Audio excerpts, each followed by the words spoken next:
اگر ہم لوگ ٹیکس نہیں دیں گے، ہم لوگ اپنی گورنمنٹ کو سپورٹ نہیں کریں گے تو کون سپورٹ کرے گا؟ السلام علیکم۔ کل سوشل میڈیا پہ ایک خبر چل رہی تھی جس کے اندر بولا گیا ہے کہ فری لانسر اور آن لائن کام کرنے والوں کے لیے، جیسا کہ یوٹیوبر ہو گئے یا امیزون پہ کام کرنے والے یا فری لانسر کوئی بھی اپنی سروسز دے رہے ہیں پاکستان کے اندر، جو بھی کام کر رہے ہیں لڑکے، ان کے لیے ایف بی آر کی طرف سے ایک کریک ڈاؤن شروع کیا گیا ہے، جس کے اندر ان کو اعتماد میں لا کے ان کے لیے ایک ٹیکس پالیسی، ٹیکس کا نظام متعارف کروایا جائے گا، جس کے اندر جتنے بھی فری لانسر ہیں، جتنے بھی آن لائن کام کرنے والے ہیں، ان سے ٹیکس وصولی کی جائے گی گورنمنٹ آف پاکستان کی طرف سے۔ تو اس چیز کو لے کے پورے سوشل میڈیا کے اوپر ایک کوہرام سا مچ گیا اور ہر بندہ اس چیز کے خلاف بات کرنے لگا کہ ہم فری لانسر کام کرتے ہیں، ہم پیسہ کماتے ہیں، اپنی محنت سے پیسہ کماتے ہیں، آن لائن کام کر کے پیسہ کماتے ہیں، تو ہم ایف بی آر کو ٹیکس کیوں دیں، ہم گورنمنٹ آف پاکستان کو ٹیکس کیوں دیں؟ تو یہاں پہ بہت سارے لوگوں کا یہ سوال آیا کہ ہم پاکستان گورنمنٹ کو ٹیکس کیوں دیں جبکہ ہم آن لائن کام کر رہے ہیں؟ تو اس میں کوئی بڑی بات نہیں ہے کہ بھائی اگر آپ آن لائن کام کر رہے ہیں، اگر آپ مہینے کے لاکھوں روپیز جو پاکستانی روپیز میں بنتے ہیں، 2-2 lakh 3-3 lakh as a freelancer کام کر کے ہم لوگ کما رہے ہیں،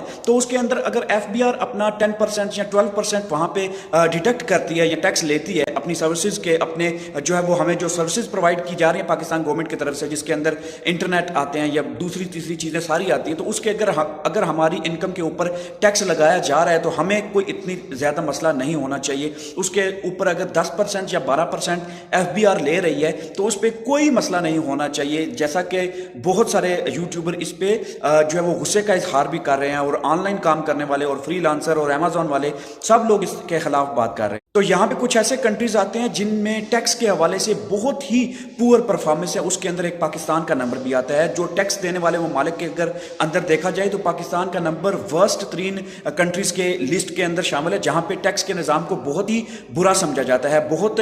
کم لوگ وہاں پہ ٹیکس پے کرتے ہیں۔ عمران خان کی جب گورنمنٹ آئی تو وہ بھی اسی بات کو لے کے روتے رہے، اسی بات کو لے کے جو ہے وہ پورے جلسوں کے اندر بتاتے رہے کہ ٹیکس کے نظام کو ہمیں سٹرونگ بنانا ہے، ہر بندہ جو امیر ہے، غریب ہے، اس کو ٹیکس لینا چاہیے۔ غریب بندہ یہاں پہ صرف ٹیکس پے کر رہا ہے اور امیر بندے کے لیے یہاں پہ ٹیکس کا کوئی نظام نہیں ہے۔ یہاں پہ سسٹم وہ ہونا چاہیے، آپ اگر کسی بھی ویسٹرن کنٹری کے اندر چلے جاتے ہیں یا کسی بھی یورپین کنٹری یا ترقی پذیر ممالک کے اندر جاتے ہیں تو آپ کو وہ ممالک نظر آئیں گے جہاں پہ آپ کو ٹیکس دینا پڑتا ہے اور ہر چیز کے اوپر آپ کو ٹیکس دینا پڑتا ہے۔ تو یہ چیز آپ بھول جائیے کہ آپ اپنی انکم بھی کرتے رہیں، آپ کے پیسے بھی آتے رہیں، لیکن آپ ٹیکس کے نام سے دور بھاگتے ہوں، ٹیکس آپ کو نہ دینا پڑے، کسی قسم کا آپ کو ٹیکس نہ لگایا جائے، آپ صرف انکم لیتے رہیں اور انکم اپنے اوپر استعمال کرتے رہیں۔ تو ایف بی آر اگر ٹیکس کا بول رہا ہے تو 10% 12%، I think that's not a big deal. We need to support over Pakistan government. اگر ہم پاکستان گورنمنٹ کو سپورٹ نہیں کریں گے، اگر ہم لوگ ٹیکس نہیں دیں گے، ہم لوگ اپنی گورنمنٹ کو سپورٹ نہیں کریں گے تو کون سپورٹ کرے گا؟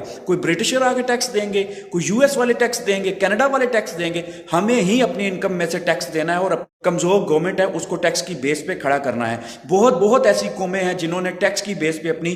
جو قوموں کو کھڑا کیا ہے، اپنی حکومتوں کو سپورٹ کیا ہے، اور وہی حکومتیں اسی ٹیکس کے نظام کو لے کے آگے بڑھی ہیں اور اسی ٹیکس کے نظام کو لے کے ایک اکانومی کو سٹرونگ بنایا۔ ہماری اکانومی دن بدن لو ہو رہی ہے، دن بدن کم ہو رہی ہے، صرف اور صرف کہ ہم لوگ جو امیر طبقہ ہے وہ اپنا ٹیکس نہیں دیتے ہیں، پیسے دے کے اپنے ٹیکس معاف کروا لیتے ہیں، جو کہ ایک بہت ہی غلط حرکت ہے۔ اگر ایف بی آر یہ کریک ڈاؤن شروع کر رہا ہے تو ہمیں ان کی سپورٹ کرنی چاہیے، ان کا ساتھ دینا چاہیے۔ امید ہے کہ آپ کو یہ ویڈیو میسج سمجھ آ گیا ہوگا۔ اگر کوئی بھی آپ کو اس کے ریلیٹڈ کوئی بات کرنی ہے تو آپ کمنٹ باکس میں اپنی رائے کا اظہار ضرور کر سکتے ہیں۔